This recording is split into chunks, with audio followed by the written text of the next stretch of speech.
Hello everyone and welcome to the YouTube channel of Being ACCA. This is Tushita Gupta and Punya Agarwal. We are both ACCA affiliates, the admins of Being ACCA, and this is one of the videos that we have been thinking to make from a very long time, and finally today we've gotten time to sit together and present to you our opinion that what we think about exemptions. So we keep getting a lot of questions in our DMs that I'm being offered these many exemptions. I have also seen cases where people have reached out because I have some experience in where students are taught PM and FM. So I have seen students particularly suffering in PM that they have taken their exemptions in the knowledge level for MA exam, they have skipped it, and then it's problematic in the PM exam. So basically we are here to provide you our opinion. So please note that strictly this is our opinion. We are not saying that this is the right thing or this is the wrong thing. We're just presenting to you what we think about taking exemptions. So here we go.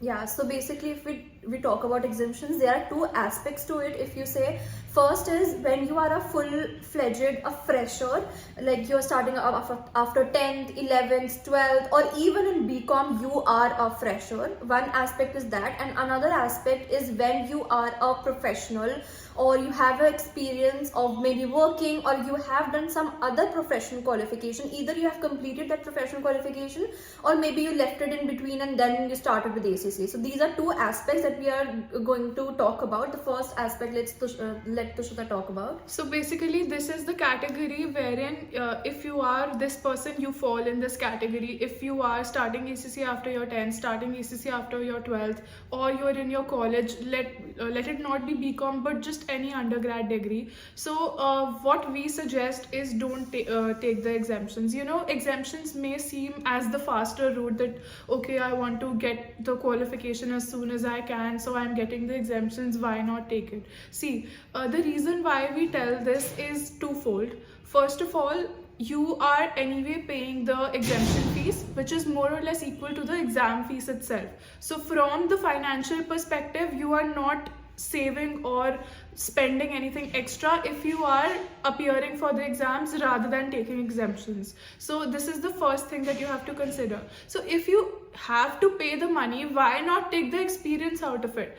And the second reason is again that like I spoke about the base. So you are missing onto the base, especially when it comes to the PM exam. A lot of students who have taken exemptions from the knowledge level, and F4 also gets exempted with that. So even though F4 does not have any relation with that, but the MA exam teaches you so much. It's about present value of money, like time value of money, discounting, annuities, so much, it really builds the base of what you do in PM and FM. So coming from that point of view, I think that taking the exemptions for the knowledge level is like skipping the base altogether. You want to make a building but you're not laying the foundation. So if you do not lay the foundation, how's the building going to stand? So this is my way of giving an analogy of how I can explain why you should not take the exemptions.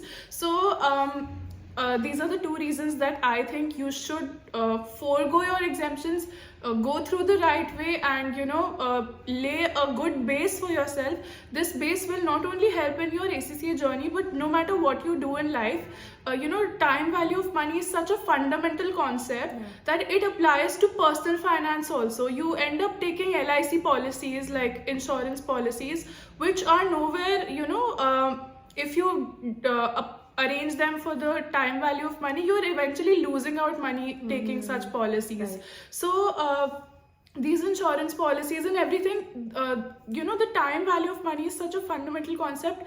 I don't think you should take exemptions for the knowledge level. And not only for F2, I think F3 is also a very good base for your F7 paper, which is like accounting paper. And consolidation is one such topic which comes in F3, which comes in F7, which comes in your professional level paper SBR as well, which is a compulsory paper.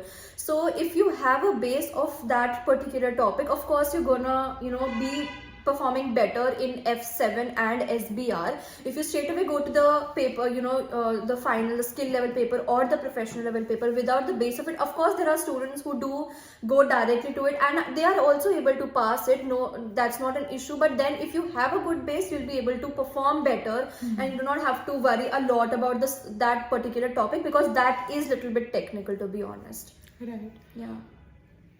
So that was for the people who are freshers.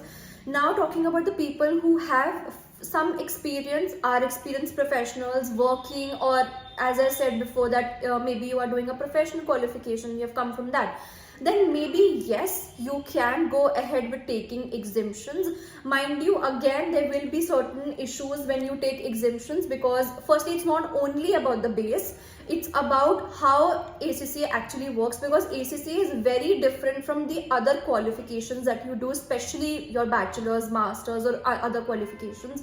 The structure is very different, so you have to first understand how ACCA works, and for that if you have smaller level papers, first you will be in a better position to perform in the higher levels better. So it's not only about the base, it's also about how ACCA functions. So you have to do a proper background research before you dive into skill level and professional level.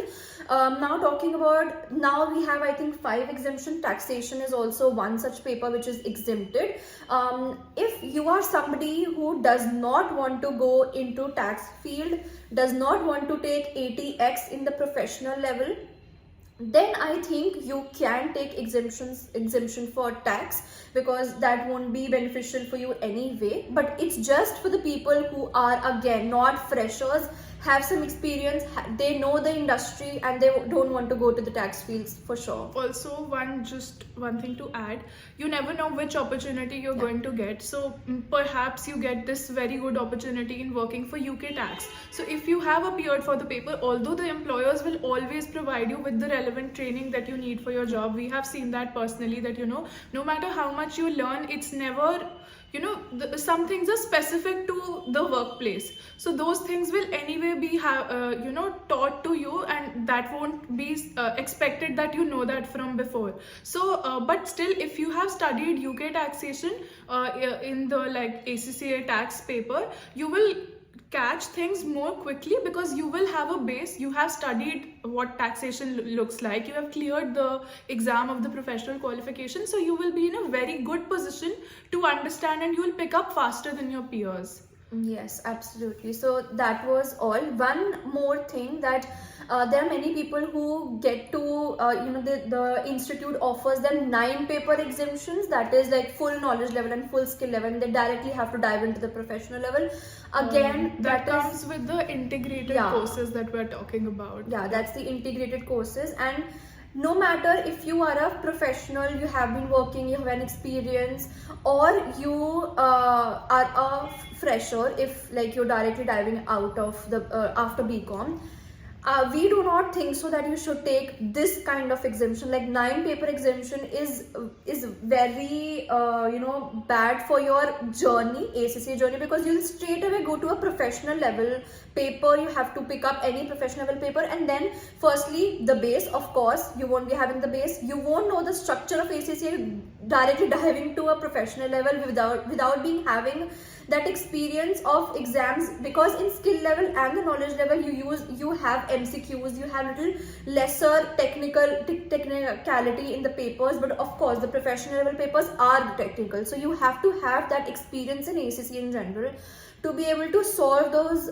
papers better, perform in those papers better. So we think that you should not go with any type of integrated courses. Another thing in that is, they say they'll be able to 9 papers, they'll cover those aspects of your papers in their curriculum in those 3 years that you are studying for.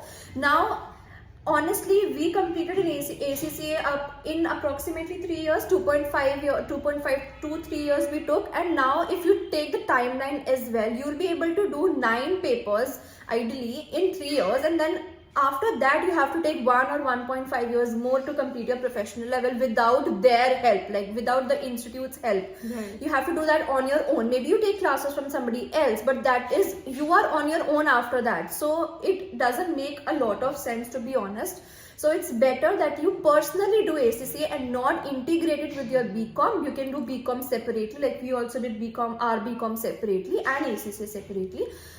So that was all, I think. Another point to add on to the integrated courses is that they are, so super expensive. Yeah. You do not really need to spend this much amount of money. Integration is something that is not so beneficial in the first place. So why are you paying so much extra money for this integration? So keeping the cost factor also in mind, we do not think that integrated courses do not make much sense.